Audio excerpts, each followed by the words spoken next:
Welcome all. We will start the meeting around 9 o'clock.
Yes, am I audible, ma'am?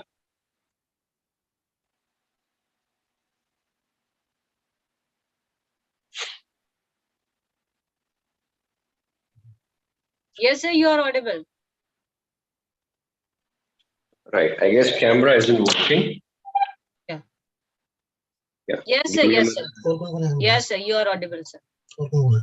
Yeah, I know.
Okay, I guess I'm visible as well. The video is clear, ma'am.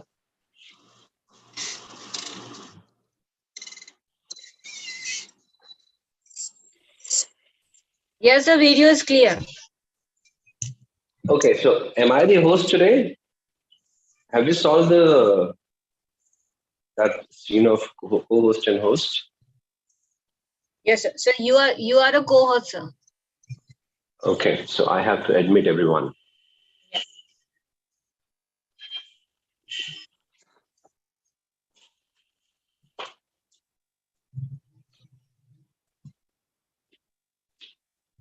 Yeah.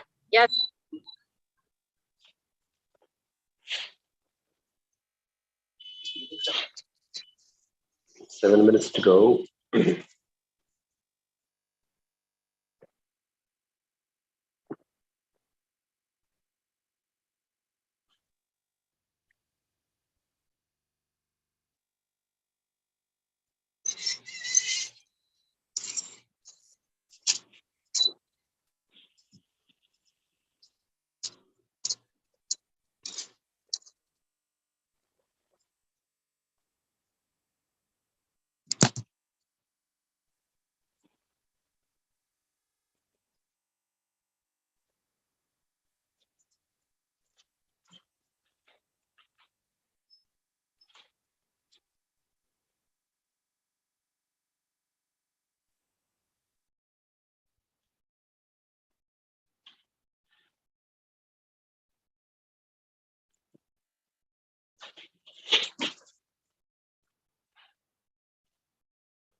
Supriya ma'am, 2 minutes to go. Any last minute instructions? No, sir. After 2 minutes, we will start, sir. Sure, ma'am.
यार ये waiting room में एक और है इसका।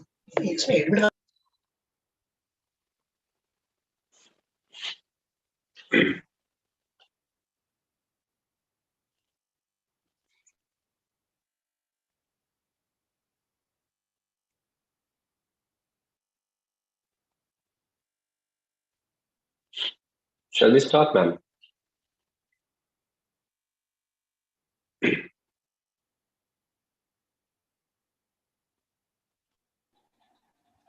Good morning, all. A very warm good morning. Yeah. Good morning. Good morning, everyone. Sushant sir, you can start. Yeah. A very warm good morning to everyone, as per Indian Standard Time, and good evening and good afternoon to all those who are attending and participating in today's event from a different time zone. I am Sushant Parihar from India, and I'm going to play the role as a moderator for today's event.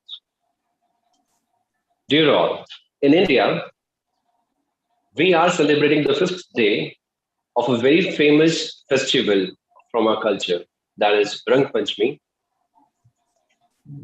that is from Holi, the colors of festival, the festival of colors. On this auspicious day, I wish and I pray, may the divine bless you all and fill your lives with colors of love and happiness. And on this note, we shall progress with our event today.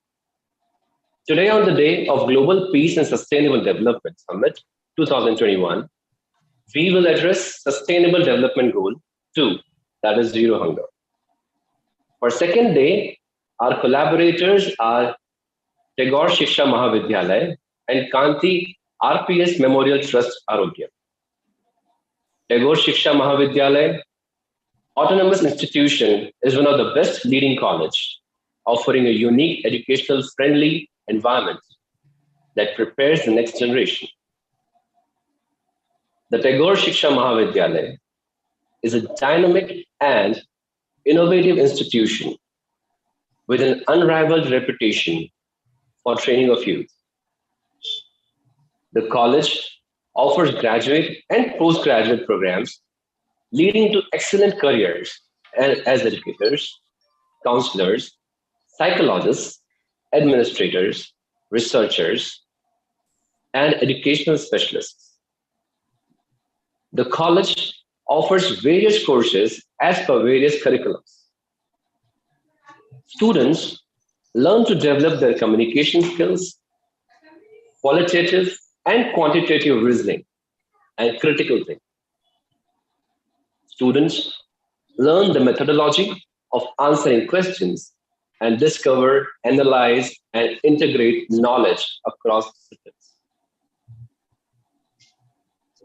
Our second associate, Kanti RPS Memorial Trust, was founded by Mr. Shailendra Sharma in the year 2018.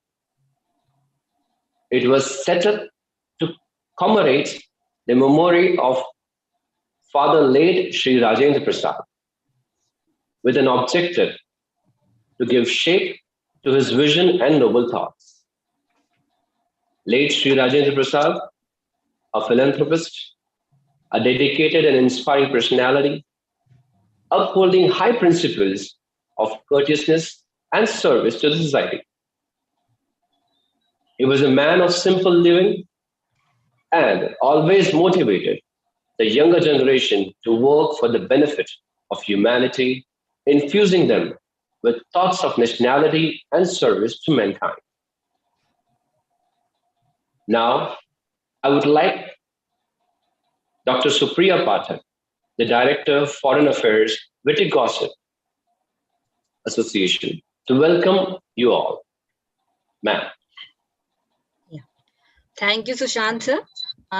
You gave a nice introduction for today's partners and associates.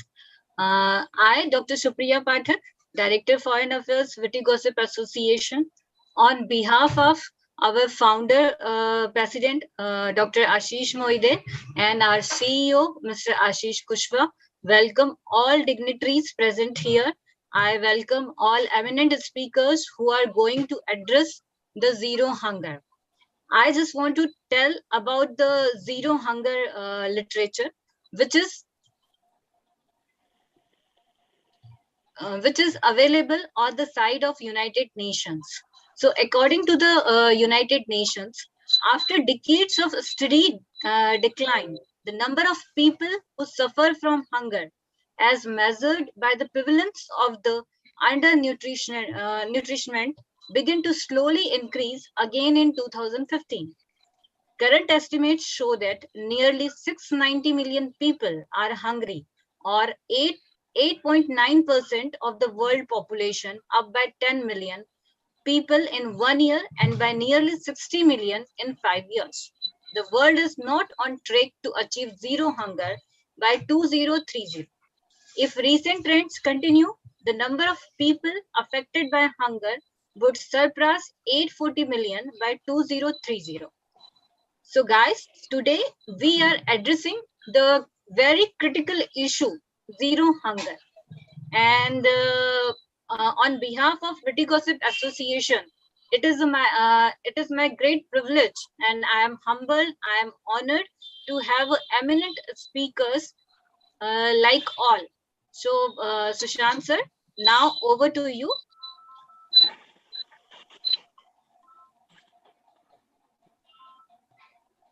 So as we move on with our event today, the first address would be from Shikha Sharma, the Director, Kanti Sweets Bangalore, National President, WICCI, Food and Nutrition Council.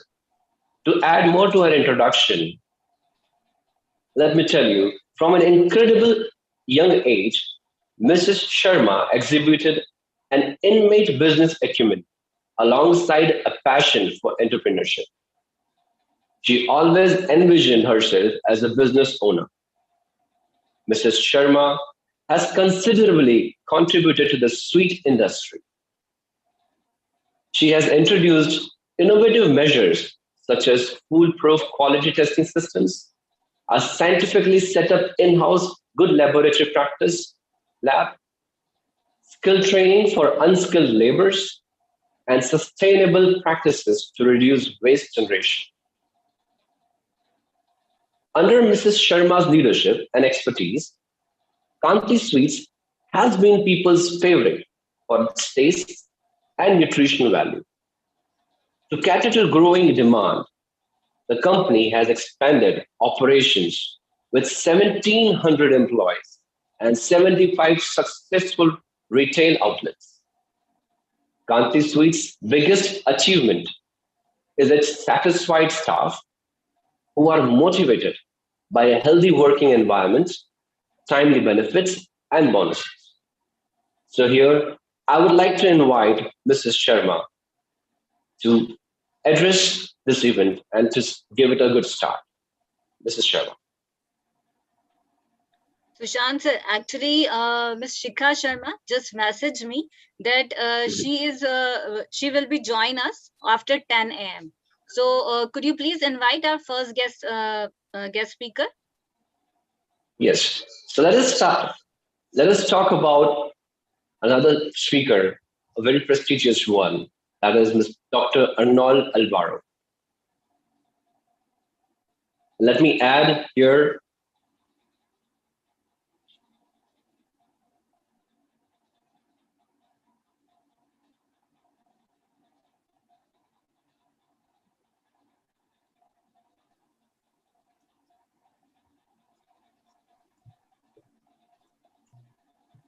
Am I audible here? Yes, sir, you're audible.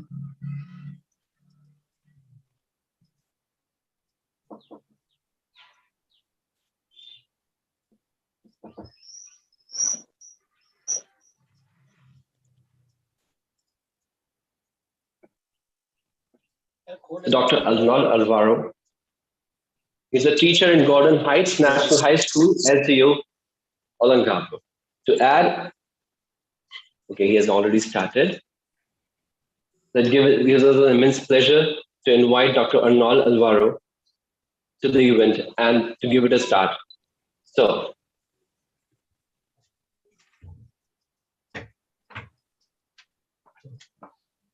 Good morning. So my topic is about the zero hunger for this day. So we have the goal to we have the zero hunger. So that is to end hunger, achieve food security, and improve nutrition and promote sustainable agriculture. So my name again is Dr. Arnold Alvaro from SDO Olongapo City, Philippines. So I'm from Gordon Heights National High School. Presently, I'm teacher 3 in that school. Okay, so first, I will discuss the Zero Hunger Challenge. So we have the challenge wherein we have to zero out stunted children. We have that is less than 2 years. We have 100% access to adequate food all year round. We have food systems are all sustainable. We also have to increase in smallholder productivity and income. We have to zero out or loss or waste of food. So in 2020, so the President of the Philippines signed the Executive Order 101 creating an interagency task force, Zero Hunger, or we have the IATFSAH. So we have, so the Philippines under the Duterte administration, we have this agency to end the zero hunger. So the task force endeavor and end to hunger in 2030 wherein we have staunch partnership advocates, zero hunger and farming policies. We have the security and nutrition in that to follow the World Food Programs under the natural partner to this. So the Zero Hunger Task Force led by the Cabinet Secretary had set out 6 key steps areas. So we have the PRA wherein we have the working group. So this aggregate the priorities and assign each expert to ensure that each is on track to be achieved by 2030.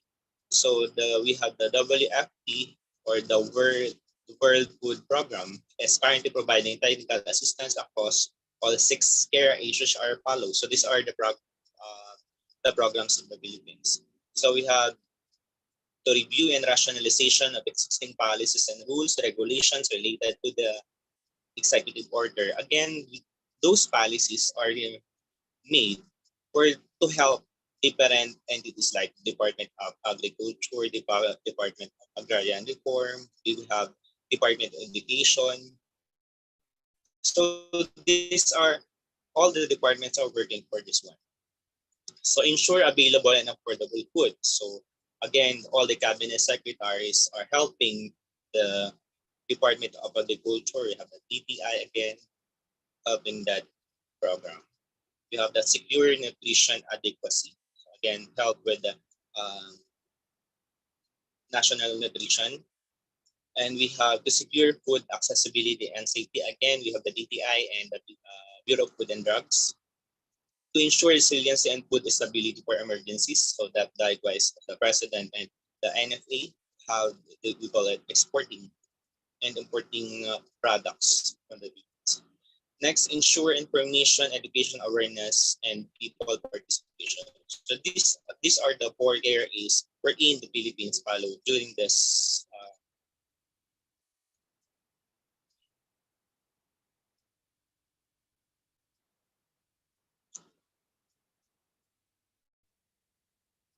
So next we have World Food Program, so wide area of experience in the food security and nutrition area. So we allow the agency to lend its expertise in the government. So in particular, lessons learned from the projects, which include the iron fortified rice pilot, we have the stunting prevention program, we have agricultural livelihood support from Mindanao. So in Mindanao, kasi there is problems wherein there are wars, therefore some of the people can't work. So they have what we call agricultural livelihood programs. So we have disaster preparedness and response, integration of food security and nutrition into local plans, and upcoming social behavioral change communication projects. So this enables the World Food Program to provide extensive, specialized, and well-informed guidance in the development and popularization of the national food policy launched during the World Food Day on October 16, 2020. So what are the programs of the Philippines during the COVID-19? So I will discuss this to to give some overview of the programs of the government wherein they help the people to have something to lessen or to achieve 100% zero hunger in the Philippines. So first we have the SAP. We call it the Social Amelioration Program, wherein they grant 5,000 to 8,000 monthly cash subsidy to low-income families for 2 months. So depending on the area of the residence, so the subsidies provide marginalized sectors who put society that means to afford basic needs during the pandemic. So this social amelioration program helps many families, especially those we call it the low income or the families who lost their job during this pandemic. Another one is the plant program. So we're in this aim survive and reboot and grow.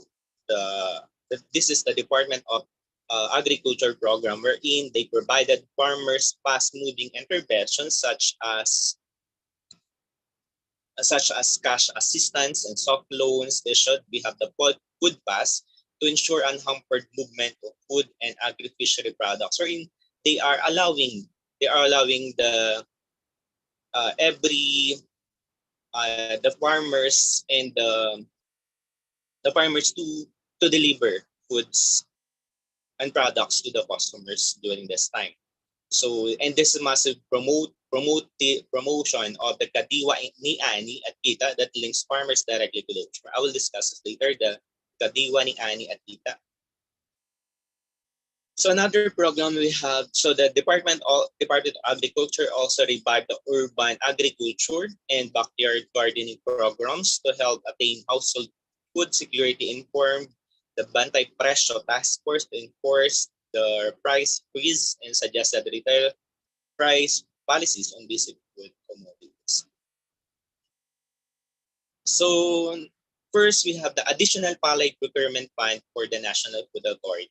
So they come up with procurement of the palay, or we call it the rice, in the Philippines. So that is importing and exporting palay from the neighborhood Asian countries. And they are buying some the palays of or the palay or rice products of farmers in the Philippines. So expanded shore aid and recovery project. So this expanded shore aid and recovery project, as I said earlier, so the farmers and the owners also suffered during this pandemic. And this one, they expanded the shore aid. Where in this shore aid, they are giving 15,000 pesos as help or livelihood program or loans for the farmers. So this is expanded shore aid and recovery project. Another one, the expanded agricultural insurance project, wherein if there is a typhoon, they will give assistance to the farmers. Next, we have the social amelioration for farmers and farm workers. This is also given to those farmers. They are giving priority for the farmers to have this. We call it earlier. We have the SAP or the social amelioration program for poor. Upscaling of Kadiwa ni Ani and at Kita direct marketing program, wherein the farmers have direct interaction or communication with the consumers. So they are talking with the small markets, like we have it with the Lipapa or the small markets. We have the public markets from the city and the municipalities here.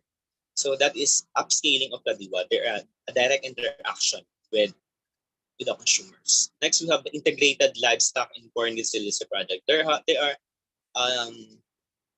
this livestock wherein we have the here we have the piggery, we have the poultry. Okay, so this is the integrated livestock and corn distillery program. So later on we have the corn distillery program, what we did here in the Philippines. So first we have this expanded small ruminants for poultry projects. So small ruminants, we call it sometimes we have the goat, we have we have piggery, We have the cows. So these are the small ruminants and poultry project. We also have this coconut-based diversification project. So we have the project. So this project wherein they are making or they have lots of studies wherein will come up with or will resolve to high production of coconut products. Next, we have the fisheries resiliency project wherein this one is helping those fishermen or the fishery owners to have or to make um, more production of fish. Next, we have the Revitalized Urban Agriculture and Gulayan Project. So this is the joint project of Department of Agriculture and Department of Agrarian Reform, wherein they are giving free seeds to sustain again the Gulayan project, or they call it the vegetable or they call it the backyard gardening of different families. So it will help them to produce their own products in their home. Next, we have the Corn for Food project. So this Corn for Food project, wherein some of the Filipinos um, are not or did not know this. They are this corn and food project wherein the food are grind and then they put it in the rice so that it will lessen, or because the rice is so expensive here in the Philippines and this corn is less we call it so lesser amount the from the lesser price from the rice, wherein again they combine the grind corn and with the rice, and then this will serve as another food because we call it rice corn here in the Philippines. So during my childhood, we are using this, and then this one again they are using they are recommending again this kind of food. Next, this strategy communication project wherein we have the communication with starting with the distributors. Other existing programs of the Philippines is we have the Pantawid Pamilya Filipino program, or we have the PORPIS, wherein the Pantawid Pamilya Filipino program is a human development measure of the national government that provides conditional cash grants to the poorest of the poor to improve the health, nutrition, and the education of the children aged 0 to 18. So it is patterned after the conditional cash transfer or CCT schemes in the Latin American and African countries, which have lifted millions of people around the world of poverty. So this help, again, this purpose is actually they use this purpose. We use this purpose in the school, wherein the Department of Education they come up with the survey, and the poorest families are applying for this purpose, and then again this purpose program are associated with the DSWD, or the Department of Social Welfare and Development here in the Philippines. So this or millions of Filipinos here in the Philippines, wherein the students can go to school with money, or they can eat foods, or they can have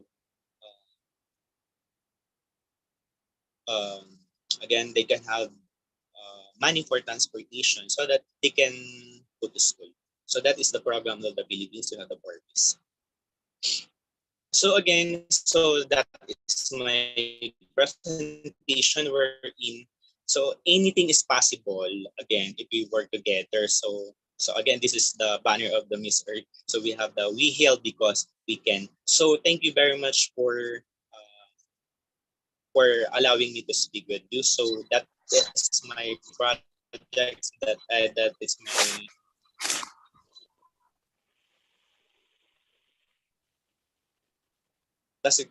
that is my presentation. Thank you, sir. Thank you, ma'am. Thank you so much, Doctor. It was a pleasure to listen to you, and you have given such significant insights about Philippines' problems and the way things have been solved, the programs and projects you have implemented. And I'm sure we all can learn. As matter of fact, you have provided an information to reach out to every aspect of the society. And this is one of the very beautiful things you have shared. And in the last statement, you have said that we can work together and we can definitely make difference. Yes, I do agree with this. Thank you so much.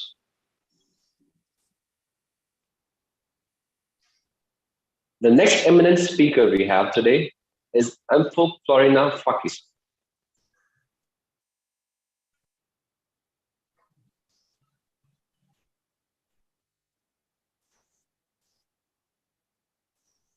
I beg your pardon, I'm sorry. The next eminent speaker we have today is Marina Karitanashvili. Miss Marina, she's from Georgia, Tbilisi. Hello. Yeah. Hello. Hello, everybody. I'm Marina Kharitanashvili from Georgia. I'm very glad and I'm very proud to be participant on this global project. I'm a teacher of geography and I have 24 experience of my working. And I'm also a Diamond Challenge judge. I know that you have heard about this project. Also, I'm peer manager at school and also a facilitator or Department of Social Science and organizer at a lot of excursion, cognitive trips and so on. And now I want to show you some little surprise about such problem about zero hunger. And during 1 week, I work with my students.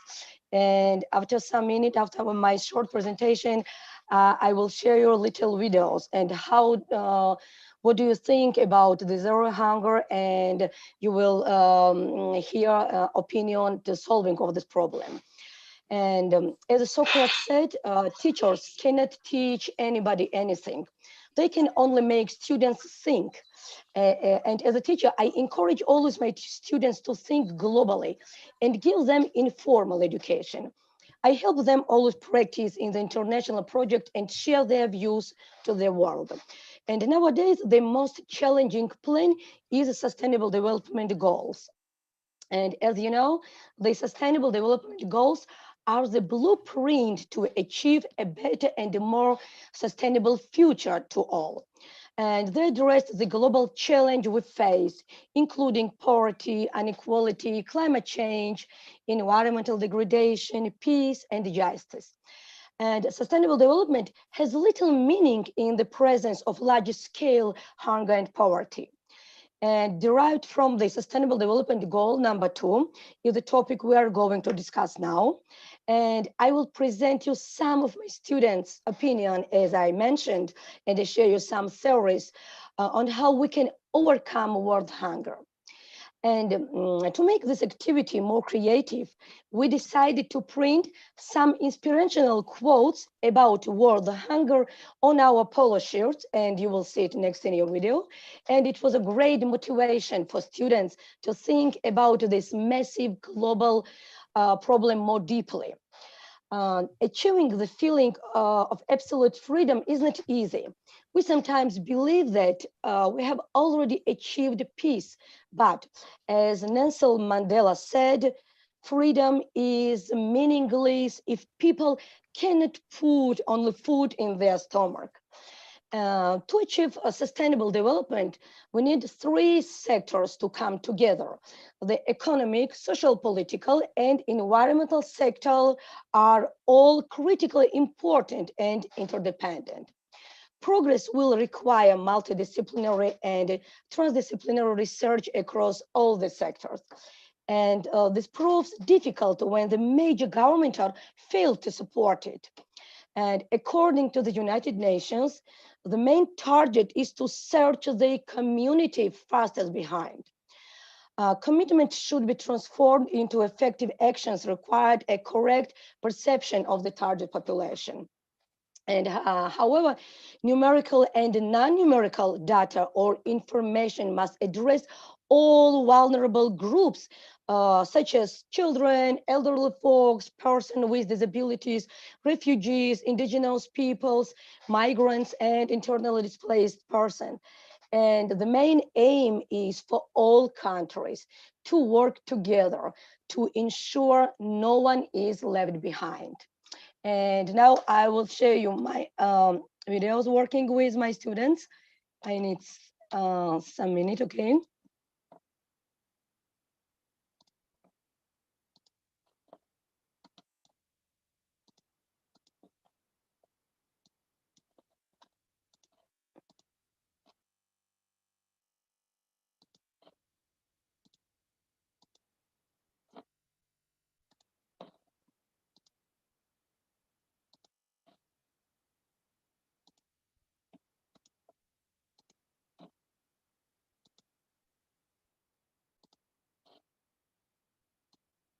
Okay, now I will start.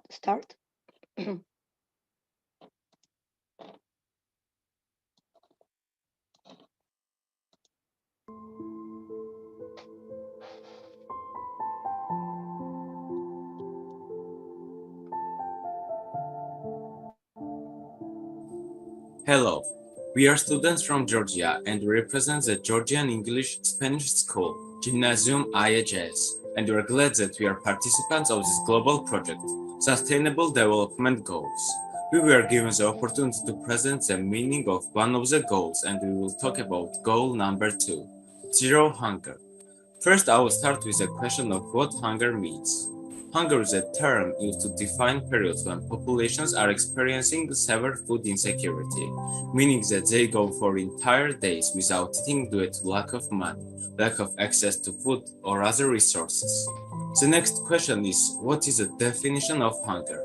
Here are some widely accepted definitions of key terms. Hunger is a distress associated with lack of food. The threshold for food deprivation and undernourishment is fewer than 1,800 calories per day. Undernutrition goes beyond calories to signify deficiencies in energy, protein, or essential vitamins and minerals. Malnutrition refers more broadly to both undernutrition and overnutrition, problems with unbalanced diets. Food security relates to food availability, access, and utilization. When a person always educates availability and access to safe and nutritious food to maintain an active and healthy life, they are considered food secure. Have you ever thought about what it's like not to have food every day? Well, I'm pretty sure that many people do not have to worry about that, but there are people who do. There are currently 925 million people in the world that starve every day. It hurts to think that many people do not make it through the night because they do not have food to eat. There are many solutions that we can help to solve this problem. And how can we exactly do that? Well, I'm going to talk about one exact solution. It's birth control education. High birth rates pose a problem when trying to solve hunger. Many people are not educated on reproduction or do not have access to contraceptives. Gaining access to contraceptives allows for family planning and economic freedom. Food security is one of the largest problems facing our world today. To be food secure, a country must have enough food to feed its population and be capable of feeding its growing population in the future. About 700 million people today do not have enough food available to keep themselves healthy. They are plagued by hunger, malnutrition, disease, and death. One reason that many third world countries are not food secure is that they do not have the technology to keep up with the growth in population. For example, in many countries, crop fields cannot be worked to their full potential. One way to help solve this problem is to bring unused machinery, which has been exceeded by our technology, to these countries. But it takes more than just bringing the technology to them. We need to teach them to use it and grow from it. The world's farmers produce enough food to feed 10 billion people, which is much more than global population. Despite this excess, hunger still exists. It is caused by poverty and inequality, not because of scarcity. Many people living in poverty simply do not have enough money to buy food due to factors like having children at a very young age, natural disasters, or lack of opportunities for income. Poverty is the principal cause of global hunger. The unequal distribution of income and lack of resources in developing countries means that millions of people simply cannot afford the land or farming supplies they need to grow, or otherwise gain access to nutritious food. It's a cyclical problem too. If you are constantly hungry, you suffer from low levels of energy and reductions in mental health and physical functioning, which in turn makes it difficult for you to work or learn. This then leads to continued poverty and continued hunger. Poverty causes hunger. Not every person living in poverty faces chronic hunger, but almost all people facing chronic hunger are also living in poverty. Millions live with hunger and malnourishment because they simply cannot afford to buy enough food, cannot afford nutritious foods, or cannot afford the farming supplies they need to grow enough good food of their own. Hunger can be viewed as a dimension of extreme poverty. It is often called the most severe and critical manifestation of poverty. The number of undernourished people has dropped by almost half in the past 2 decades because of rapid economic growth and increased agricultural productivity. Many developing countries that used to suffer from famine and hunger can now meet their nutritional needs. Unfortunately, extreme hunger and malnutrition remain a huge barrier to development in many countries. There are 821 million people estimated to be chronically undernourished. Over 90 million children under 5 are dangerously underweight. Undernourishment and severe food insecurity appear to be increasing in almost all regions of Africa as well as in South America. The aim is to end all forms of hunger and malnutrition by 2030, making sure all people, especially children, have sufficient and nutritious food all year. This involves promoting sustainable agricultural, supporting small-scale full access to land, technology, and markets. Like this poverty, millions of people are able to buy food. They also lack the resources to grow their own food, such as arable land and the means to harvest, process, and store food. There are many causes of poverty that contribute to the problem of world hunger. For example, conflicts around the world, including wars between countries, civil wars within countries, terrorism, and other violence, displace millions of people, leading to increased poverty and hunger. Another contributing factor is hunger itself. Although it might seem odd to blame hunger for hunger, it's actually a reflection of the vicious cycle that hunger causes. When people are undernourished, they tend to be weak and unhealthy. If hunger makes it hard to grow and learn, it's no surprise when these people can rise up to break the cycle of poverty and hunger. The solution to combating hunger seems simple. Get food to people in need when they need it. And while we have answered the call time and time again in responses to crisis and humanitarian need, supporting food security requires much more than filling people's bellies. Food security exists when people at all times have physical, social, and economic access to adequate and nutritious food so they can live healthy and productive lives. We can combat global hunger and malnutrition, but it takes a holistic approach to ensure long-lasting impact. Here are 5 ways through efforts like Food for Peace and Feed the Future is investing in agriculture and food security to end hunger. Nobody wants to worry about where their next meal is coming from.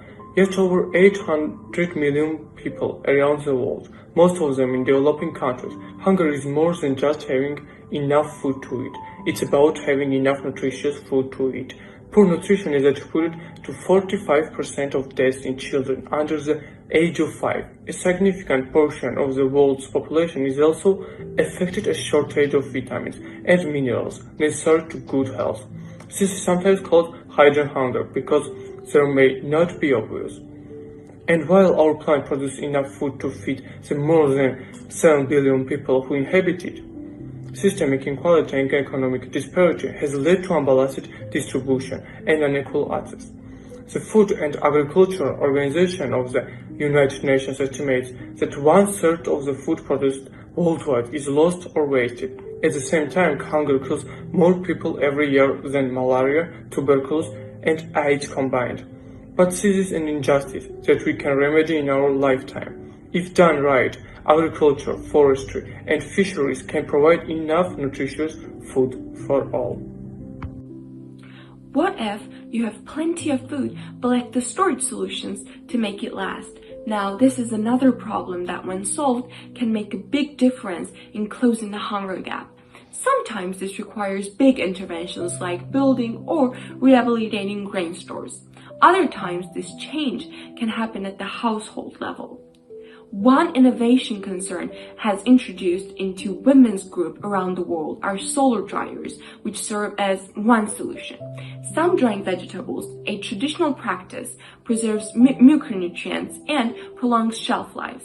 Solar dryers, which operate by exposure to sunlight, are eco-friendly devices that accelerates this process while reducing contamination and minimizing nutrient loss.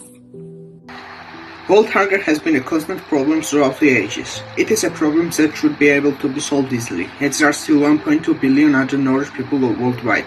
With the world population being 6.7 billion people and there's producing more than enough food for this amount of people, why is it there are hungry, malnourished people all around the globe? Hunger has been one of the biggest problems for ages. Meanwhile, more and more food are wasted every day.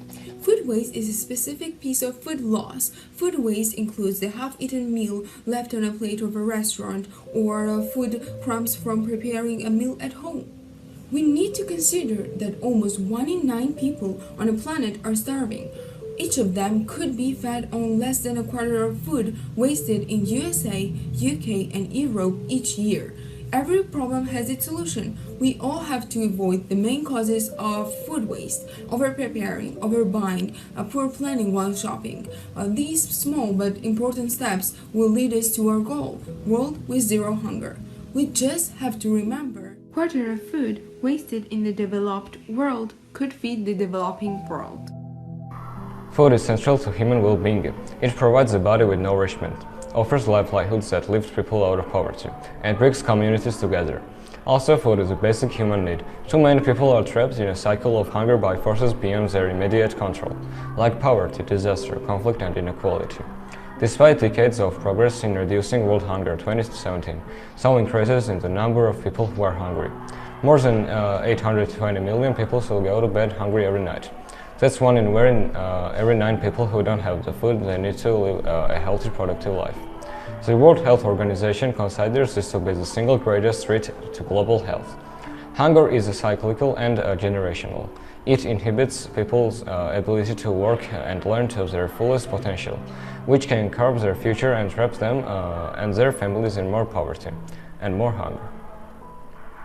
Our world is facing the greatest challenges in the history of humankind.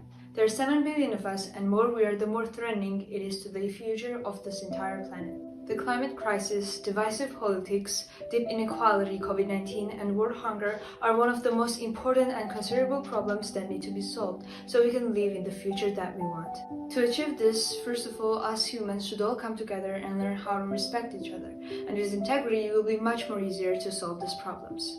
Creators all around the globe are using unity to tell their stories and build tools that will have meaningful impact on society and on the planet. With cooperation, we can start caring about the environment, give each other a helping hand, resolve inequality, defeat COVID-19, and live in a free and desirable world. Part of the population of Georgia is literally starving. This fact is confirmed by the UN data. Georgia, along with the states on the World Hunger Map, has found itself in a leading position, where people do not have a full ration, a means of elementary nutrition. The most alarming thing is that families in Georgia live in extreme poverty, where young children grow up. Alarming statistics have deteriorated dramatically in recent years, and the number of people starving has doubled. Too many children still suffer and die because they don't get enough good food to eat. 1 out of every 13 children born in sub-Saharan Africa will die before their 5th birthday because of poor nutrition. The world produces enough food to feed everyone in it, yet child hunger persists. The number of people who suffer from hunger has slowly increased over the past 3 years, and today 1 in 9 people all over the world goes hungry. Despite global progress in reducing child mortality, 5.4 million children under age 5 died in 2017, and half of these deaths were due to factors related to poor nutrition. Responding to forced migration. Forced migration brought on by a conflict is a key cause of hunger. Refugees and IDPs are some of the most vulnerable groups when it comes to hunger, as are their host communities. Much of the work to stop conflict needs to take place on a government and policy level, but one way concern can help is through programs that facilitate new ways to generate income. For example, Syrian refugee women and their Lebanese counterparts in host communities have been learning to make staples like cheese and yogurt and how to sell them at markets for a profit. For those refugee women who wish to return to Syria, this will also be an essential skill to have as the country rebuilds its infrastructure after a procreated conflict. In the developed countries, we are so lucky to have the opportunity to enjoy food. We have clean water on tap, meant to buy food, and electricity and gas to cook it safely.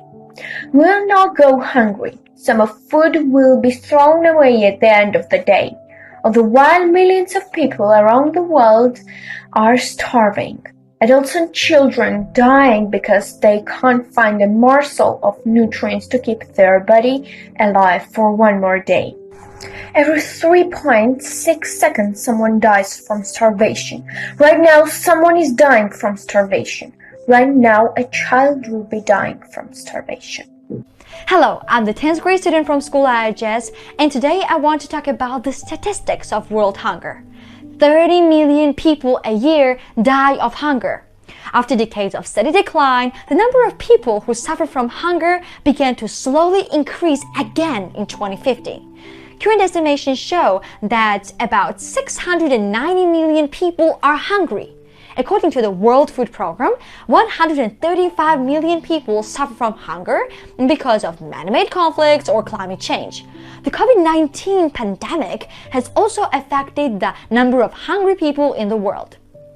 There are hundreds of theories on how we can solve this huge problem. Some of them are effective and others not. But one thing is certain, and that is that we must do something. Once I saw a very significant quote on the site of UNESCO and I immediately fell in love with it. Education is an empowering right and one of the most powerful tools by which children and adults can lift themselves out of poverty and participate fully in society. That's why I believe that education is the most powerful weapon against poverty and hunger. It is especially powerful in underdeveloped countries. Education means better opportunities and more access to income and food. In the past 10 years, the world population exceeded 6 billion people, with most of the growth occurring in the poorest, least developed countries in the world. The rapidly increasing population and the quickly declining amount of land are relative, and the rate at which hunger is increasing rises with all each passing year. We cannot afford to continue to expand our world population at such an alarming rate, for already we are suffering with the consequences. Hunger has been a problem for our world for over thousands of years, but now that we have all the technology and knowledge to stamp it out, our time is running short. Naturally, educational problems are not commonly seen as connected with hunger. Nevertheless, education is a factor that plays a significant role in defeating hunger and poverty. Education is a powerful tool which helps raising awareness of the problem in developed countries and contributes to finding solutions in areas where hunger and malnutrition exist. In my country, Georgia, 1 out of 5 children are hungry and 1 out of 10 citizens are living in poverty. Oftentimes, mothers and fathers have to choose between buying food, paying for medical care, childcare, or other monthly bills. Hunger is not limited only to certain people. Children and adults of all ages are susceptible to anxiety and fear of being without food. However, with help, we can effectively fight the scourge of hunger. Thank you very much. Thank you for attention. Sorry for overtime because I wanted to show you all opinion of my students that were 10th grade students, and they are participating in a lot of international global project. And I hope that you will be satisfied to see this video. And also, I want to say a lot of thanks to inviting me to be as a member of this global project. Thank you for your attention. Thank you so much, Marina, for such a wonderful presentation and such an enlightening presentation. Involving Thank you. students at young age, Yeah. such young age is one Yeah. of the very creative and effective ideas.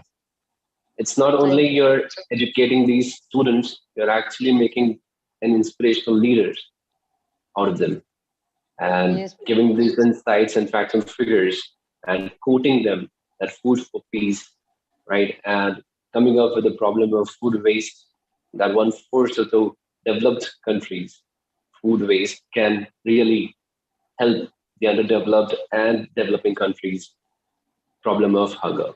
Thank you so much, Marina. Thank you very much. Good luck to all of you. Thank you. Our next prestigious speaker is Dr. Preeti Shukla. Dr. Preeti Shukla is a consultant nutritionist and registered dietitian. She is also a director at NutriNeeds Health Consultancy in Indore. She is also a national executive member, Indian Dietetic Association. She has so many achievements, international and national. She has international and national faculty in bariatrics. So let me here invite Dr. Preeti Shukla. Thank you so Today, much, Sushant sir. she is going to address on how to achieve food security and improve nutrition for all. Yeah. Please. Thank you, and Supriya ji, for inviting me for this talk. Uh, is the screen visible to all? Yes. Yes, ma'am. So today we are talking about how to have the food security and improve nutrition for all, how to achieve it. So as we all know, with the beautiful video made by Marina, and what is food security exists when all people at all time have physical, social, and economical access to sufficient, safe, and nutritious food which meets their dietary needs and food preferences for an active and healthy life. Food and Agriculture Organization says that it is like to have make sure that no one suffers from hunger. Yet while many people may not be hungry in the sense that they are suffering physical discomfort caused by a severe lack of dietary energy, they may still be food insecure. They might have access to food to meet their energy requirements, yet are uncertain that it will last, or they may be forced to reduce the quality and or the quantity of the food they eat in order to get by. This moderate level of food insecurity can contribute to various forms of malnutrition and can have serious consequences for health and well-being. So WHO describes as all people at all times have both physical and economic access to enough food for an active, healthy life. The ways in which food is produced and distributed are respectful of the natural processes of the earth and thus sustainable. Both the consumption and production of food are governed by social values that are just and equitable, as well as moral and ethical. The ability to acquire food is ensured. The food itself is nutritionally adequate and personally and culturally acceptable, and the food is obtained in a manner that upholds human dignity. So what is the need for food security? It is for the poor section of the society. Natural disasters or calamities like earthquakes, droughts, flood, pandemics like COVID-19, they have all, asked us to have a more sustainable and food secure, era ahead. Widespread crop failure due to drought can also call for food security. Why is food a security issue? So there are certain causes like globalization, there can be conflict like wars, poverty, or climate change. These all can create a food insecurity.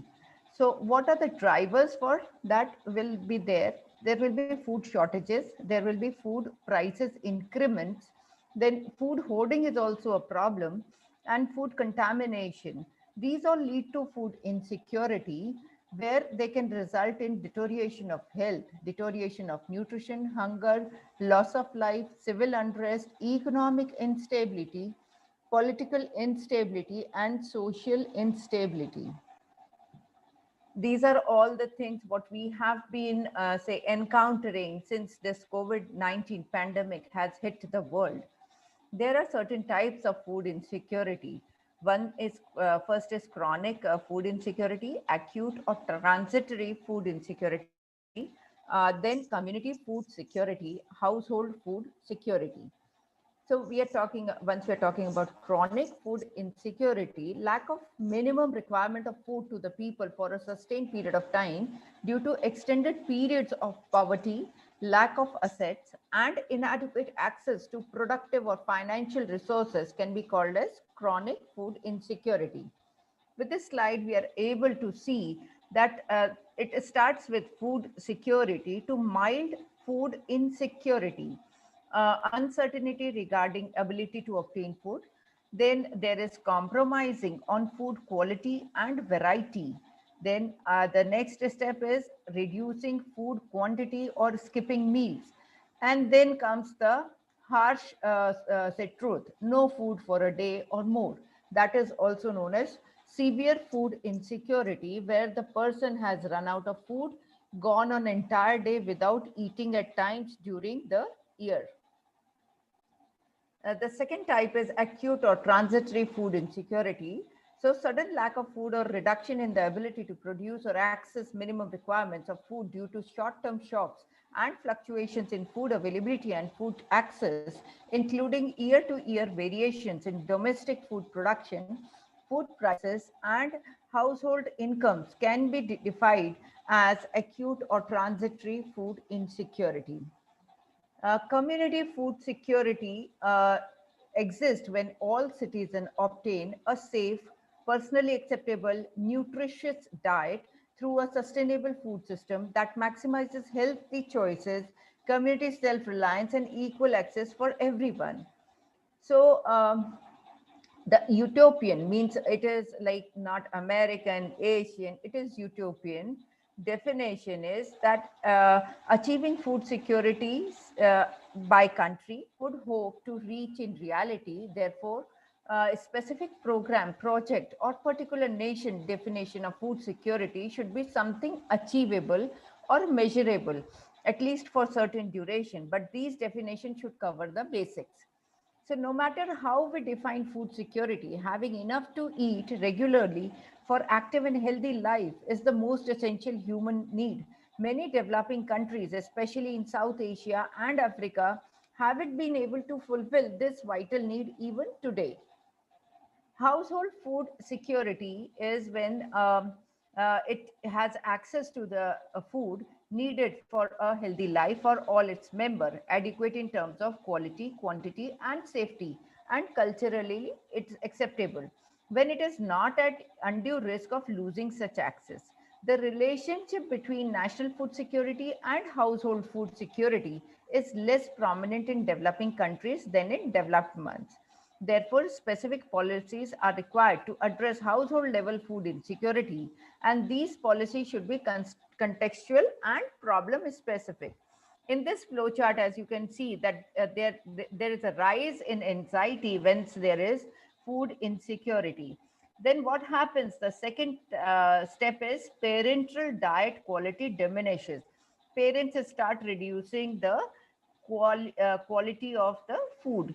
Then parental diet quantity diminishes, like parents start reducing the quantity of the food, and then comes the child's diet is compromised. So it is the last step once a parent would have anything to do or be like reduce the food for the child. What are the characteristics of household with very low food security? Members of household worried, mainly adults, those who are worried that their food would run out before they got money to buy more. Food they bought just did last and they don't have money to get more. They couldn't afford to eat balanced meal. An adult had to cut size of the meal or skip meal because there was not enough money for food. They had to eat less than they felt they should because there was not enough money for food. They had been hungry but did not eat because they could not afford enough food. And they had to acquire food through socially unacceptable means like charitable assistance, buying food on credits. So once we are talking about the food security, so it is like four steps, four pillars are there. First is food availability. If there is food available, it should be accessible to all. That is food access. And third step is the utilization of food at the consumer side. And these all three steps should have enough stability, and then only we can talk about the nutritional outcome of this food security. So food security is the outcome of food system operating efficiently. Efficient food system contribute positively to all dimensions of food security. Following are the dimensions of say food security. Then comes food availability. This dimension addresses supply side of the food security and expects sufficient quantities of food from domestic agriculture production or import. So there is a simple calculation available. Then food excess, having sufficient food at national level or at certain territory cannot be taken as the proof that all the household or individuals in the country territory have enough food to eat. Food access is another dimension of food security, which encompasses income, expenditure, and buying capacity of households or individuals. Food access addresses whether the household or individual have enough resources to acquire appropriate quantity of quality foods. Then comes the food utilization is another dimension of food security, which addresses not only how much food the people eat, but also what and how they eat. It also covers the food preparation, intra-household food distribution, water and sanitization, and healthcare practices. The nutritional outcome of the food eaten by an individual will be appropriate and optimum only when food is prepared, cooked properly. There is adequate diversity of the diet and proper feeding and caring practices are there. Then comes to all the three steps, we need stability. So it is the third dimension. People cannot be considered food secure until they feel so, and they do not feel food secure until there is stability of availability, accessibility, and proper utilization condition. Instability of market price of staple foods and inadequate risk bearing capacity of the people in the case of adverse condition, that is natural disaster, unexpected weather condition, drought, or even this pandemic, they have pushed us to reassess the stability factor. Political instability and unemployment are the major factors affecting stability of the dimension of food security. So we have this supply side and the access side. Availability and access, they resort for the supply side. The demand side is met by the utilization and stability. So as you can see in this slide, 60% of the undernourished are girls and women globally, and that is where the gender biasness occurs. It's a report given by Bridge Food Security Report that is online. So what is the summary? Availability controls whether adequate food is ready at people's disposal, while access ensures if all household and individuals have adequate resources to obtain the food they need either through production or purchase. Similarly, utilization is about human food function to adequately ingest, digest, and metabolize the food. Stability is about assurance of continuation of four mentioned dimensions. So there are certain estimated hunger updates, which were discussed in the video itself. That the hunger update confirms the trend reported in past editions. The number of people affected by hunger globally has been slowly on the rise since 2014. The report also shows that the burden of malnutrition in all its form continues to be a challenge. There has been some progress for child stunting, low birth weight, and exclusive breastfeeding, but at a pace that is still too slow. Childhood overweight is not improving, and adult obesity is on the rise in all regions. So this is a slide which says that there are 35% overweight and 11% obese population over the world, whereas the undernourished people account for 842 million. Overweight, these are, the people, those who are living outside of high income countries. So there were certain projections made by the report. Projections show that the world is not on track to achieve zero hunger by 2030, and despite some progress, most indicators are also not on track to meet global nutrition targets. The food security and nutritional status of the most vulnerable population groups is likely to deteriorate further due to the health and socio-economic impacts of COVID-19 pandemic. This is how in India, WHO protocols were set for food delivery during COVID-19. Then we should always be saying or achieving this target of nutritious food for all. Now there is what makes a wrong decision is not selecting a proper food. So selection of proper foods helps in maintaining the nutritional status of the individual. There is enough money to purchase, so it can be considered as an example that if there is enough money to purchase but wrong selection of food makes the individual unhealthy.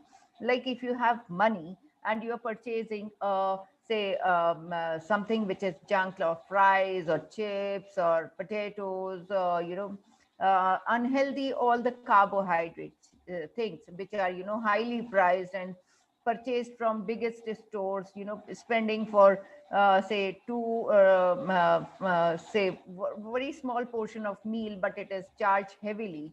So this is also like wasting your money on wrong selection of food because it is going to make you unhealthy. Unhealthy individuals are prone to infections, metabolic syndrome, underweight, malnutrition, etc. To achieve nutritious meals, one needs to balance the diet with adequate intake of protein, carbohydrates, vitamins, minerals, and fats. Global cuisines have added more to the selection of non-nutritious but fancy foods, which are adding more to the aforesaid metabolic syndrome. So once we are, seeing an Indian plate, though both the things, both the plates which are given here belong to, say, middle income group, but still the selection of food makes a lot of difference. You can even have a balanced kind of a plate once you have say limited resources. So there are protein rich sources like dal and curd. Then carbohydrate sources are say chapati and vegetables. Then the fiber sources are vegetables, dal and chapati. Whereas the same middle income group person is making a wrong selection of food by only allowing to eat the carbs, not a protein rich diet. So not even protein rich, I can say it is not even having adequate amount of proteins. So there is no protein source, like carbohydrate is rich in chapati. Fiber sources are there in vegetable and chapati. So this is how your limited resources can also allow you to have a balanced meal and a good say nutrition for all, rather than having a half-hearted knowledge regarding your food selection, which can put you to the risk of underweight, unhealthy, or even obesity because there is no protein in the diet. Thank you for your patient listening. If you have any questions, we can take it now, or sir, if you allow. Otherwise, we'll take it at a later stage. Thank you so much. Thank you. It's okay. Yeah. Thank you. Mhm. Thank you so much. It was such a great presentation and knowledge information provided by you, especially when you said that providing food to everyone must be out of social, moral, and ethical values. You have told us that what is the need of food security and types of food insecurities we all go through, the globe is going through. Also, you have told us different dimensions of food availability and so on, summarizing it very effectively and providing us with hunger updates, projection of this goal of zero hunger by 2030. Especially when you're talking about solutions to the basic problems and giving that healthy plate option. That was wonderful. Thank you so much, Doctor. Thank you so much. Now we have a very, okay, am I out?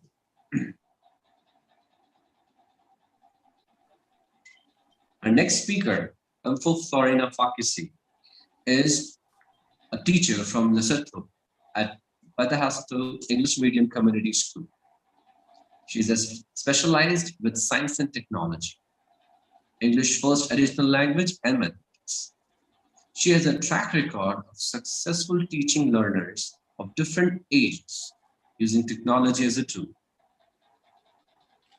She is a Microsoft Innovative Educator Expert since 2011, where she won first runner-up with Learner's ongoing project that was community-based. She had an opportunity to present it in global platform that was held in Middle East, Aqaba, Jordan. In this project, learners addressed Sustainable Development Goal #1 of poverty, which is a real-world problem integrating technology to address the Lesotho Vision 2020 of eradicating poverty in the country. Their solution to the problem was presented in the parliament to be implemented by the government. She's a self-driven, passionate, and a true collaborative spirit to inspire students with out-of-the-box thinking on technology in education. So I welcome Florina Fakisi to present the goal #2, that is zero hunger.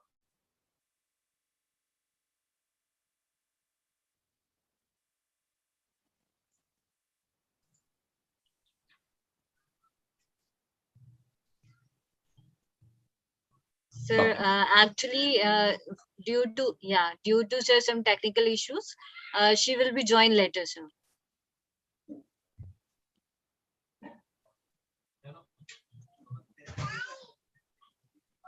Right. So we have the next speaker, who is Mr. Kunal Singh Rathore. Adding up to his introduction, let me tell you, with a proven success in improving deep health in people, he proudly has evolved most people to live an amazing life in the body they should absolutely love. About 10 years in changing experience and changing lives by finding the secret of improving our health span education. Mr. Kunal Singh Rathore is a health and wellness coach, certified trainer with Fitness First, certified in nutrition science with precision nutrition framework. Fitness First. At Fitness First, he has experience of 2 years on the floor with clients, guiding them with weight loss goals, muscle gain, and overall health. He has been awarded with the title of Best Client Transformation and Most Popular Trainer. He also has an experience of 3 years at O2 Gym as a master trainer, and also introduced an initiative to coach the trainers and to help them to learn the art of helping with the clients effectively and productive way. Since 2015, Mr. Kunal has been running his own personal training consultation business to help people find ways to fit research-based actions in their daily activities to live a better life. I welcome Mr. Kunal Singh Rathore to share your ideas over here. Thank you so much for the introduction. I believe everybody can hear me. Yes, sir, you are audible. Wonderful, wonderful. So thank you so much for that introduction, and I'm really fortunate uh, to be a part of this. To begin with, I must take a moment to first of all thank and show my gratitude for letting me be a part of such a prestigious event. With all the interlinked issue that we see in our world that we are facing in this present day and age, I feel sincerely honored and fortunate to represent my country and share my thoughts on zero hunger. In my expression of thoughts, I would like to share some facts which might potentially help our human race to understand where we are at and hopefully ease this huge global burden of hunger that we are facing.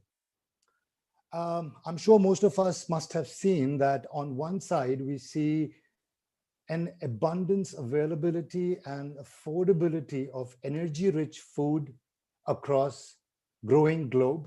And on the other hand, we find an alarming number of people who can't even envision their deserving one meal a day. This imbalance has led to stimulus food overconsumption in certain parts of the world and undernourishment to even unfortunate deaths.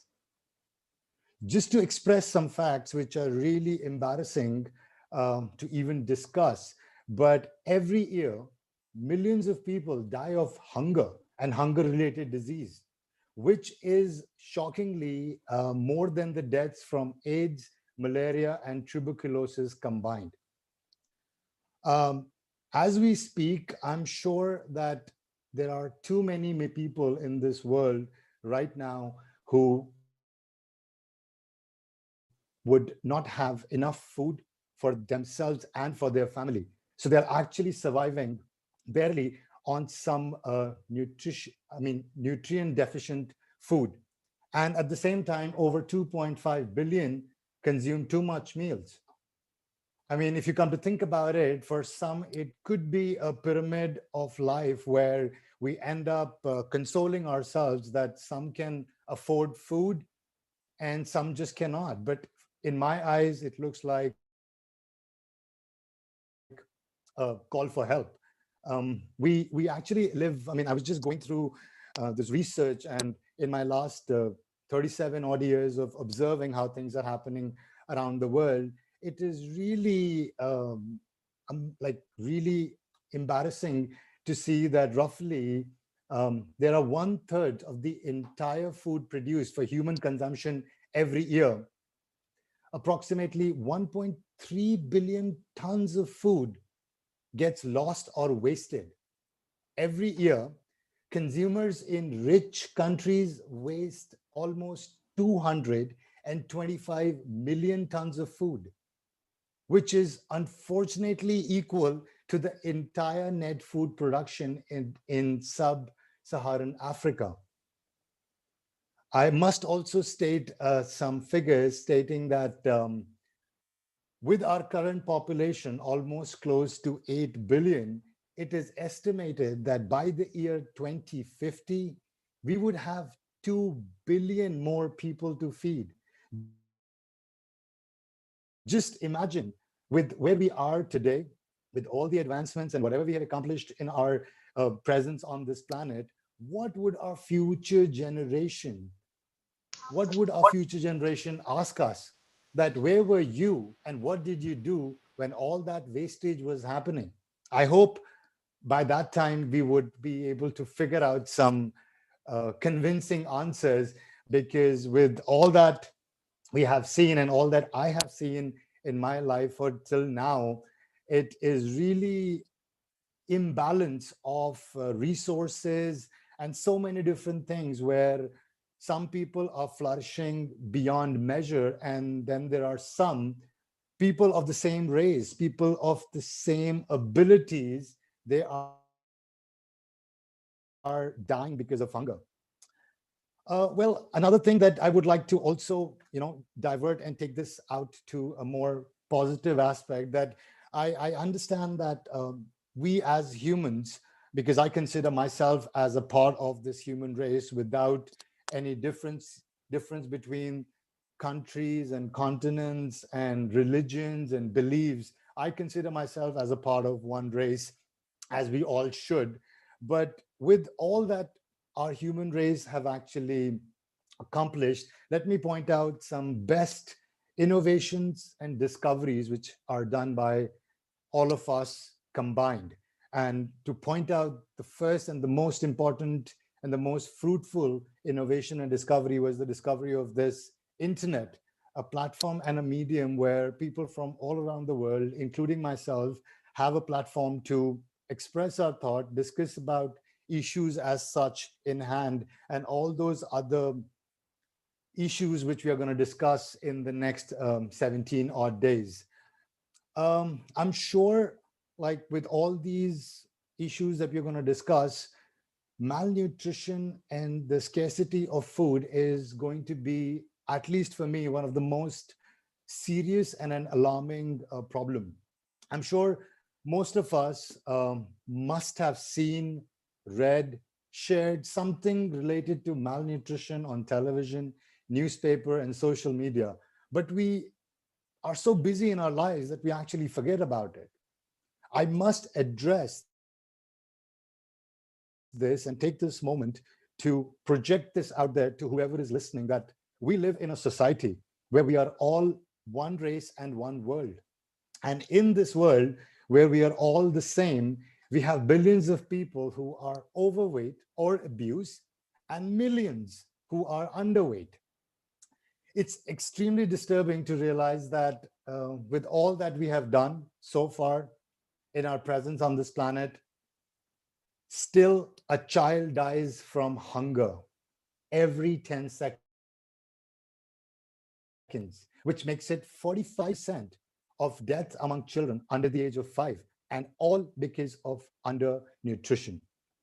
Shockingly, at the same time, most people um, it actually occurs mostly in low and medium income countries. And at the same time, in these same countries, the rate of childhood overweight and obesity are also rising, which makes me think that does this mean that we are responsible for some of our future generations to survive and thrive, and not for other generations and just watch them die?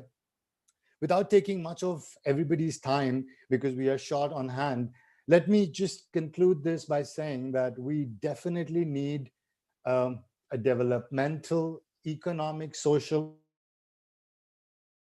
and medical aspect for the global burden of malnutrition, as it is serious. And if we don't pay attention to it, and if we don't start working on it, it is going to impact individuals and their lives. So communities and countries needs to come together to unite and fight this major crisis. Being a part of this growing human race, I beg people sitting at the high table, people with power and authority, to look at our world, help us, help the world for a better, sustainable future for all. I encourage that we must empower women in all aspects of our life, especially when they are responsible for bringing a new life into our world. We should definitely look at the deep health for women all around the world, as they are the key for everything we call as life, just as our mother nature, just as our planet. If we don't take care of our planet, we don't produce rich nutrient foods. We have seen, and I'm sure a lot of speakers on this platform have already addressed how we have absolutely damaged our ecosystem and our planet. But what we can do is at least make sure that we respect, acknowledge, and care about women, because they are the ones who are going to bring a new life into this world. So, as an initiative, I would want women, if you are listening to me, just make sure that you take a step forward, and because you need to understand your responsibility for giving a new life to this world, and your nutrition and your health is more important for the future. I'm sure governments will do their best, as they have been taking initiatives in the past to help us fight for better future. But looking at the current situation, it's fair to say that we are all one race, and we have actually won a lot of achievements in the past, but we have failed our planet. We all need to reunite, find ourselves as one, and start taking visible actions in our personal lives to bring that change that we so desire. It all starts with us, as together we are strong. And this concludes my thoughts, because I'm sure everybody has other things to do in their lives. And I hope this has been helpful and inspiring to a lot of people, because food is what makes us. With everything that we can achieve in our life, realizing that we sleep every night, we should be thankful for whatever we are given from our parents, from our societies, and whatever we are blessed with, because it is not a fault of a child who gets born in a house where the parents are deprived of job, which makes them not get the right food which they can provide to their family, leading to malnutrition in kids, and then the circle just goes on. So I really wanted to thank everybody who allowed me this time on this space to share my thoughts. And I hope we do something soon. And this target of bringing a change till 2030 sounds like a plan. Thank you so much.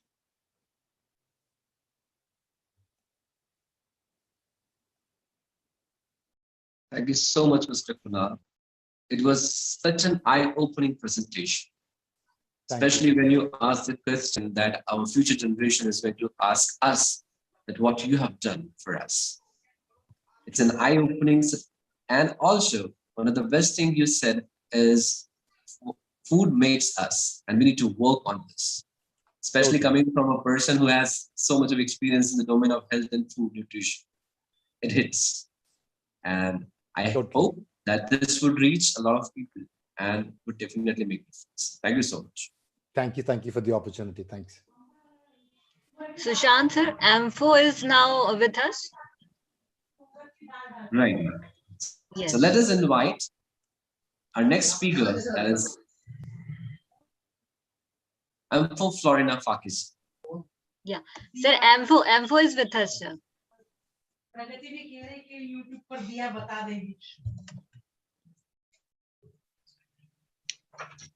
Good morning, everyone. Good morning. Good morning. Very good morning. My name is Simpo from Petazo English Medium School. I would like to greet our MC, the honorable guest speakers, Dr. Supriya, the founder of GPSDS. Will there be a time that people in the world will stop complaining of hunger or being hungry? Biblically, it is true, but in the view of the world, it is not true. Many are dying of hunger, hence our topic today, zero hunger. Lesotho being one of the developing countries, hunger and starvation are on the increase, with unemployment to its peak among most of the workable class. Hence the need for survival, which pushes people into illegal ways of yielding to quick means of a living, not exercising their full rights. Poverty and hunger intertwine. Due to poverty, hunger affects people from all walks of life. including those you might not suspect. People who experience food insecurity are often to make difficult choices. Families are often forced to cut down on their food intake in order to afford other necessities. Parents choose between skipping meal and feeding their children. Families that have to make this kind of trade-offs, whether through simply eating less or eating less healthy food, which might result in malnutrition.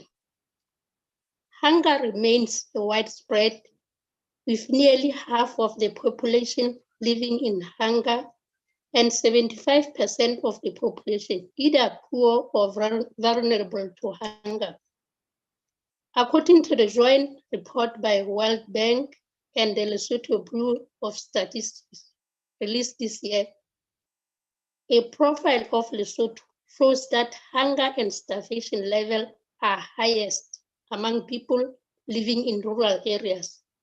Female-headed household, the less educated, the unemployed, large families and children. We see most of people migrating from rural areas to urban areas as a result of hunger and starvation, causing congestion in urban areas. As a teacher, I have observed that starvation has a bad impact on children's education.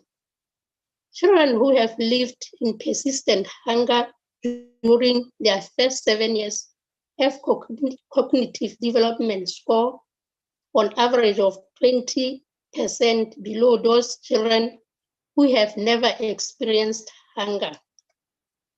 Gifted children from most deprived families began school on a par with gifted children facing least deprivation, but their performance fall away by the age of 16.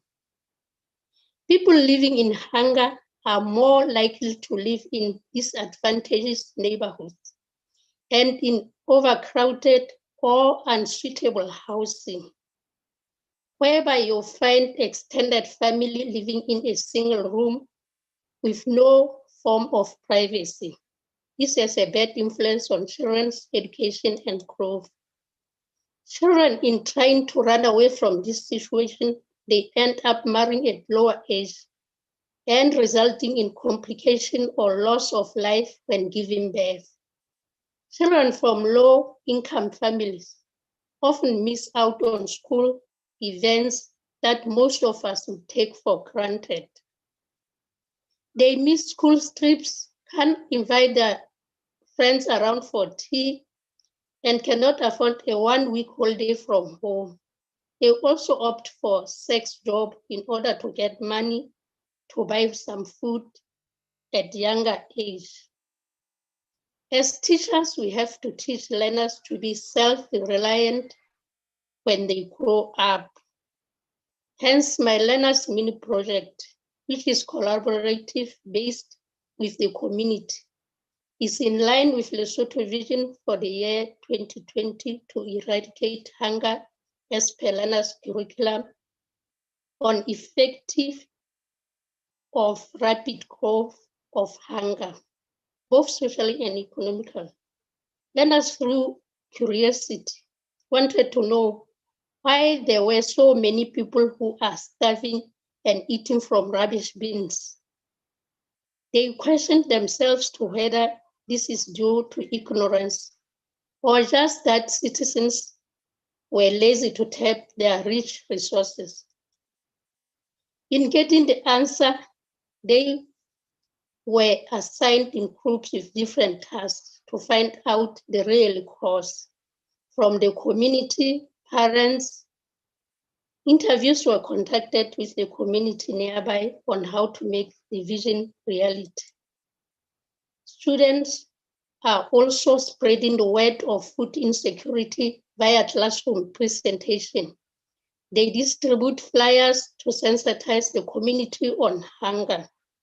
They have a central location set up where students feel free to drop off their donation during lunch periods, before and after school to address starvation and hunger in community. Learners used waste material to make items for selling as a means of fundraising to address hunger.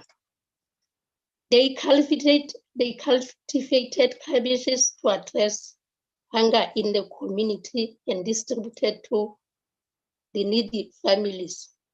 Learners prepared the meals to feed the children without food within the community with the ingredients they bought from school. Thank you.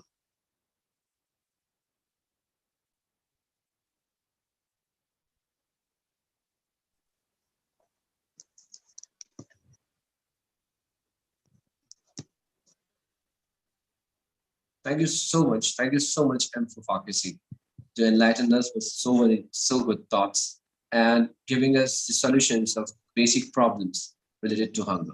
Thank you so much. Sushant sir, now Yes, we ma'am. have the great Shikha Sharma ji. So could you please invite her? Sure. So we have an incredible yet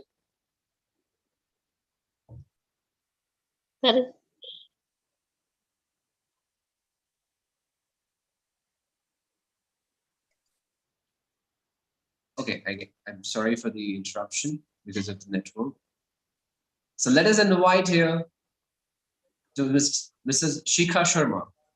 I've already introduced her in the beginning of this event. Let me give a brief introduction again. Mrs. Sharma exhibited an innate business acumen alongside a passion for entrepreneurship from her incredibly young age. She always envisioned herself as a business owner. Mrs. Sharma has considerably contributed to the sweet industry. She has introduced innovative measures such as foolproof quality testing systems, a scientifically set up in-house, good laboratory practice, skill training and unskilled laborers, and sustainable practices to reduce waste generation. Under Mrs. Sharma's leadership and expertise, Kanti Sweets has been people's favorite for its taste and nutrition value. To cater to the growing demand, the company has expanded under her leadership the operations with 1,700 employees and 75 successful retail outlets. So let us welcome Mrs. Sharma. Thank you so much, Sushant, for such a lovely introduction, and great morning to all of you. I'm extremely thankful to Witty Gossip Association, Dr. Supriya Pathak, and Tagore Shiksha Mahavidyalaya for creating this esteemed platform for all of us to share our thoughts and our views about the SDG goals which are set by the UN.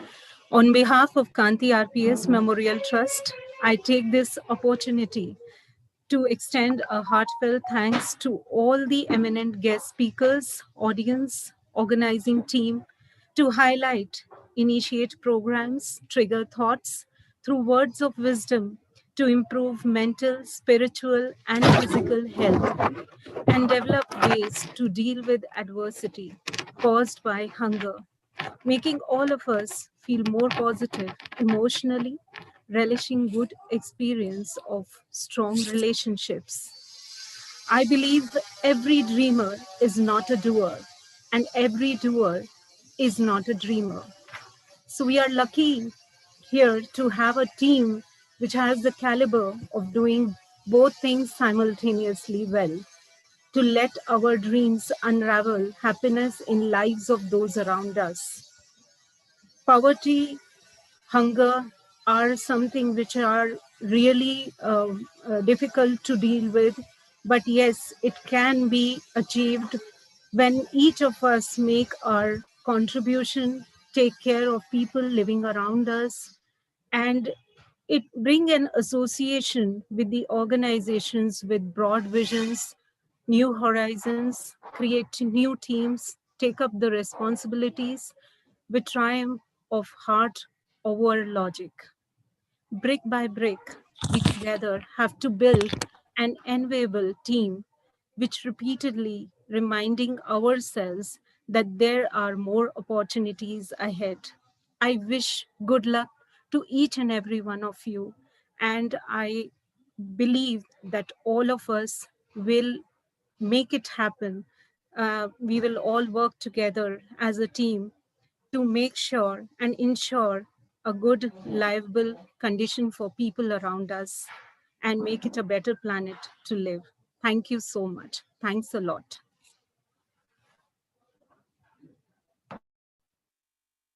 Thank you so much, Ms. Shikha. It was very provoking, thought-provoking speech, a very delighted speech, and especially very inspirational to work together to make a difference in the world. Thank you so much. Now we have Mr. Prajwal Bhattaria with us as a next speaker. Let me introduce to Mr. Prajwal Bhattaria. On behalf of leading positions, Mr. Bhattaria has been engaged on national and international level of talks about the role of youth in nation building and youth leadership, inspiration, startups, along with social entrepreneurship. Being an academic activist, he worked for gender equality, educational equality, and youth empowerment for positive change as development. He is extremely passionate about sustainable development goals and development, working every day to enhance social civic activities and pro-citizens volunteering alongside addressing his experiences to captivate for affirmative impact. He is a British parliamentary debate, public speaking, communication, networking, and social leading trainer.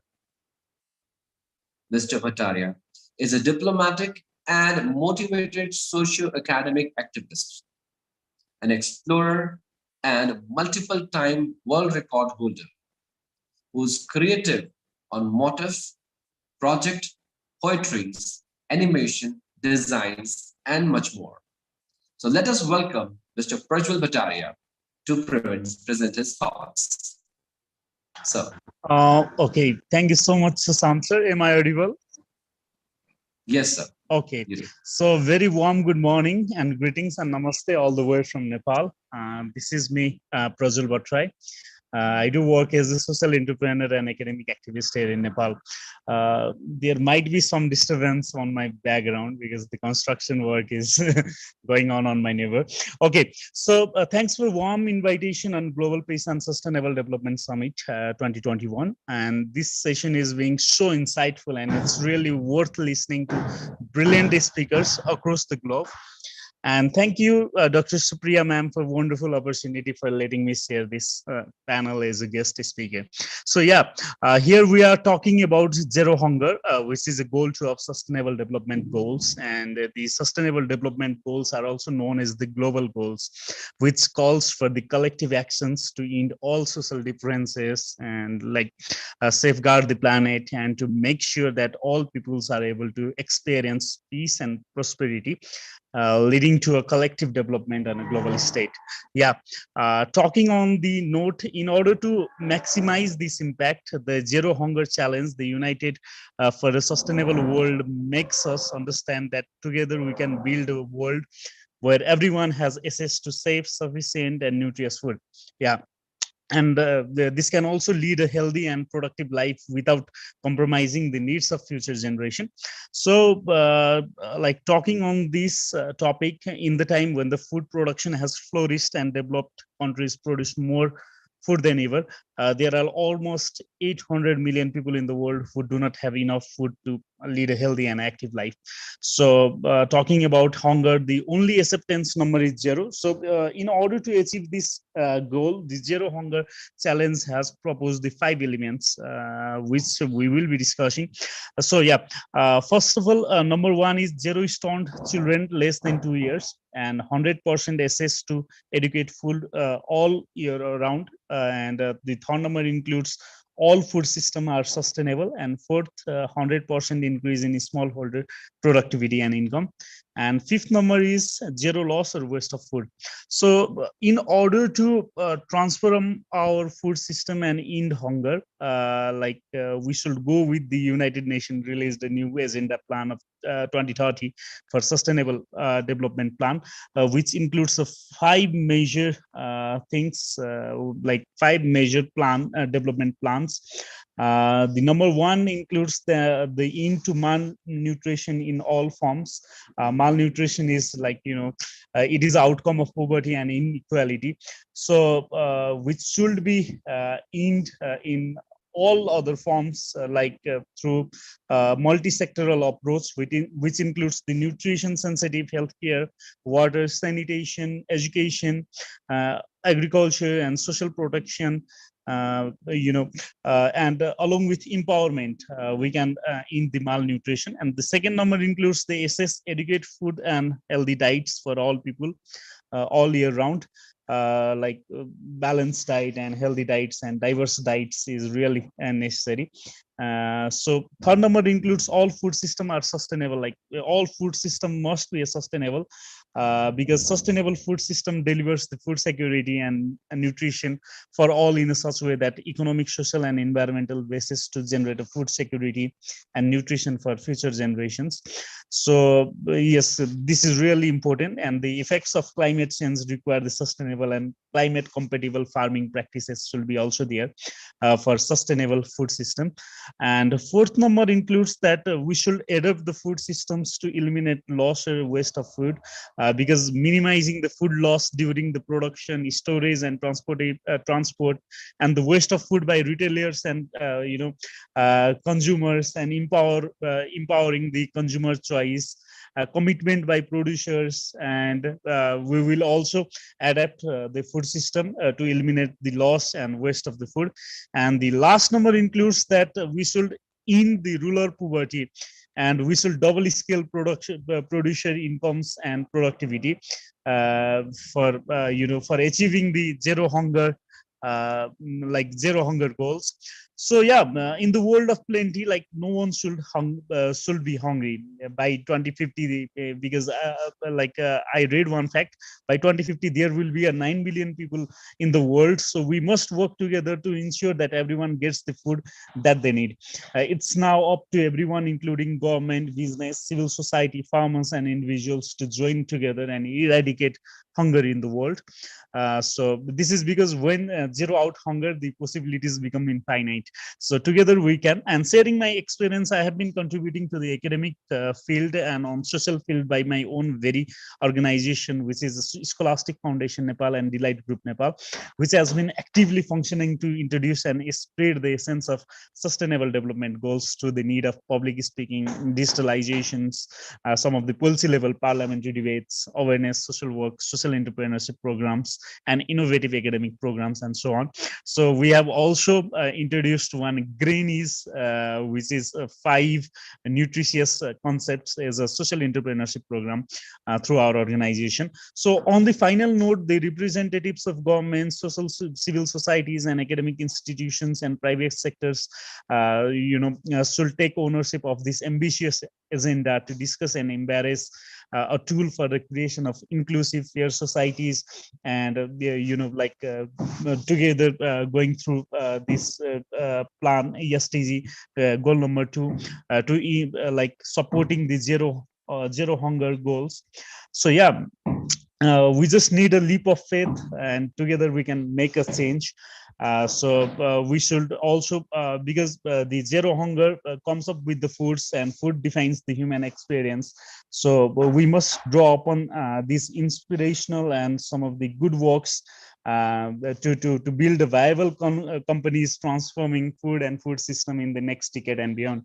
Thank you so much. That's my time. Thank you. You've been a lovely audience. Thank you so much. Stay safe and have a good day. Thank you so much, Mr. Prajwal. It was such an interesting speech over here. Such a wonderful presentation. So much of information, so much of knowledge, so much of facts and figures, and talking about sustainability, a sustainable food system. And yes, definitely speaking about working together to eradicate this problem of hunger. Thank you so much, Prashul.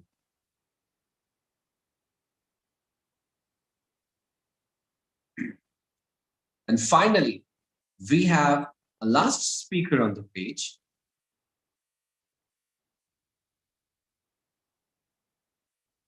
Let me invite Mr. Ambassador Florian D. Mobo.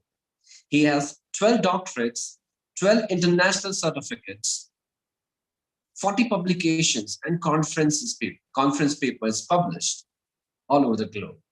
He has been a speaker at many international engagements. Currently, he is working and serving as the chief editor in Central Asian Journal of Social Science and History in Spain.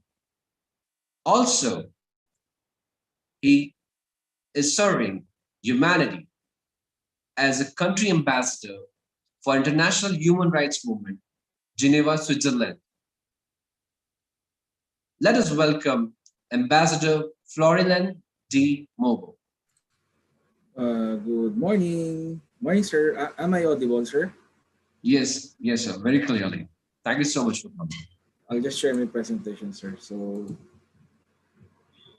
good afternoon once again. So, it's my honor to present my presentation about the zero hunger. So, let me present my presentations about this. So, transforming our food systems to transform our world. The United Nations member states have committed to a comprehensive, integrated, and universal transformation. The agenda is people-centered and based on human rights and social justice. So achieving the Sustainable Development Goals cannot happen without ending hunger and malnutrition and without having sustainable and resilient climate-compatible agriculture and food systems that deliver for people and planet. This requires comprehensive efforts to ensure that every man and woman and child enjoy their right to adequate food and women which are empowered and priorities given to family farming. So the Zero Hunger Challenge was launched by the United Nations in 2012. The Zero Hunger Visions reflect 5 elements from within the SDG which taken from can end hunger, eliminate all forms of malnutrition, and build inclusive and sustainable food systems. However, based on the graphical chart that I've shown to you, all this can be achieved by doing this advocacy. So after decades of study decline, the number of people who suffer from hunger as measured by the prevalence of undernourishment began to slowly increase again in 2015. So current estimates show that nearly 690 million people are hungry, or 8.9% of the world population, up by 10 million people in 1 year and by nearly 60 million in 5 years. According to the World Program, 135 million suffer from acute hunger, largely due to man-made conflicts, climate change, and economic downturns. Thus, the COVID-19 pandemic could now double that number, putting an additional 130 million people at risk of suffering acute hunger by the end of the 2020.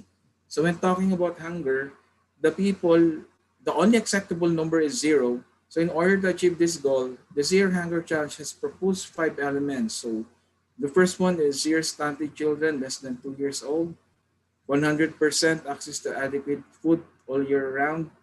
The third is all food systems are sustainable.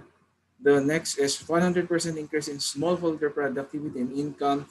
And then the zero loss or waste of food. So those advocacies are from the United Nations. So in the part of the international human rights movement, so what we did in the leadership of Dr. Rana, which is in our country right now, the mission statement for the group is working to strengthen and support all nations' capacity engaged in sustainable development through educational access, relief programs, and ecological and bioethical reflections and actions while taking up into considerations the traditional, social, and cultural values of each nations to fight zero hunger.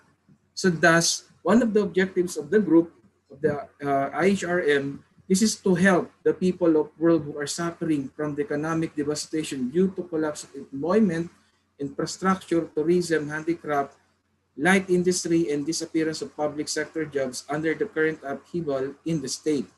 And then one of also the objectives and aims is to provide relief in shape of essentials in everyday needs, including food and clothing to needy victims in conflict-prone areas of the world, especially in this time of pandemic.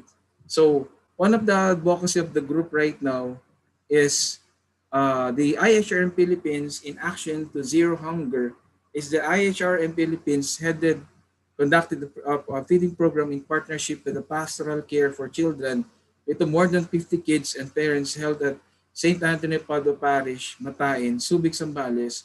This was conducted last March 6 together with our parish priest. And then this is in alignment with the core objectives of the United Nations Sustainability, Development, and Growth. So the recipients are from the poor families and less privileged residing near the community of the beach area at Barangay Matayin, Subic, Zambales, Philippines. So I will be showing you some pictures which we have conducted last March 6. So the following are our feeding program to fight the zero hunger. So you have the following. So this is pertaining to the objectives of the UN, which is the Sustainability Development Goals. So you have the following. So part of the initiative of the program is in partnership with the Pastoral Care for Children. So they as shown in the pictures, we have the children, we have 50 children with their parents. So that would be the last part of my presentation showing what the IHRM or the International Human Rights Movement is doing right now to fight zero hunger. So good day and thank you.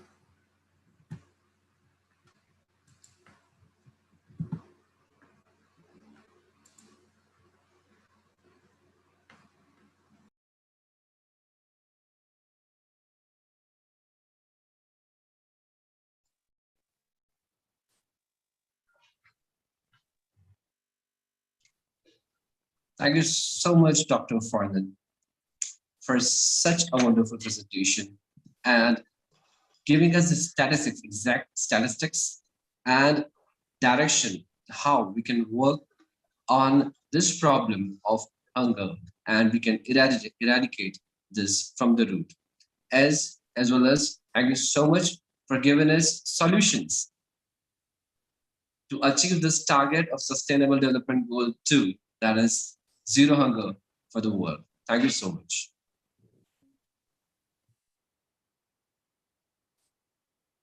So dear all, it is now the time for all of us to sum up this event today.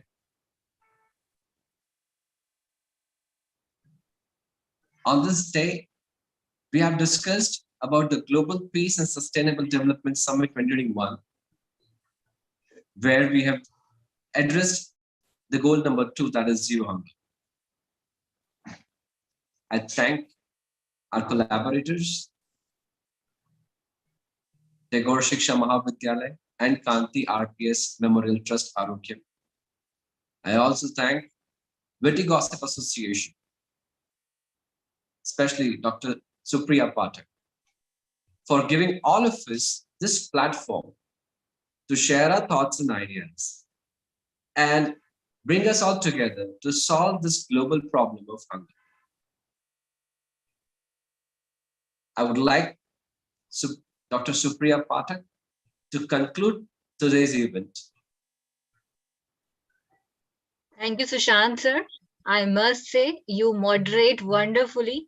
You introduce all speakers very well, and definitely Witty Gossip Association and I would like to have in other days too, sir. Thank you very much, My sir. pleasure, ma'am. My pleasure. Yeah. Thank you. Yeah. Now it's a turn for the eminent speakers. Thank you very much, all eminent speakers, to join us. They have enlightened us about the zero hunger in a very well manner. We had a very good presentations. We had a very good video from the country Georgia. We have a very eminent speaker from the Nepal, Philippines. So it's all about said that we have to push, we have to put some efforts to eradicate this zero hunger issue. So thank you very much all.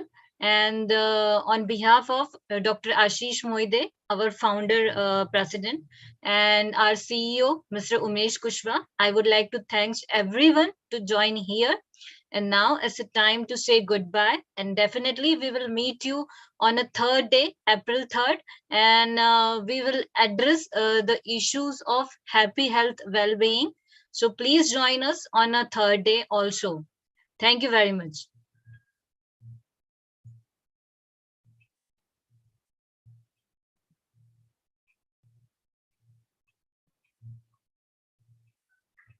Thank you, Supriya. Thank you, Shikhaji. Thank you for joining us. Thank you very much. My pleasure, dear. Thank you. Thank you, ma'am.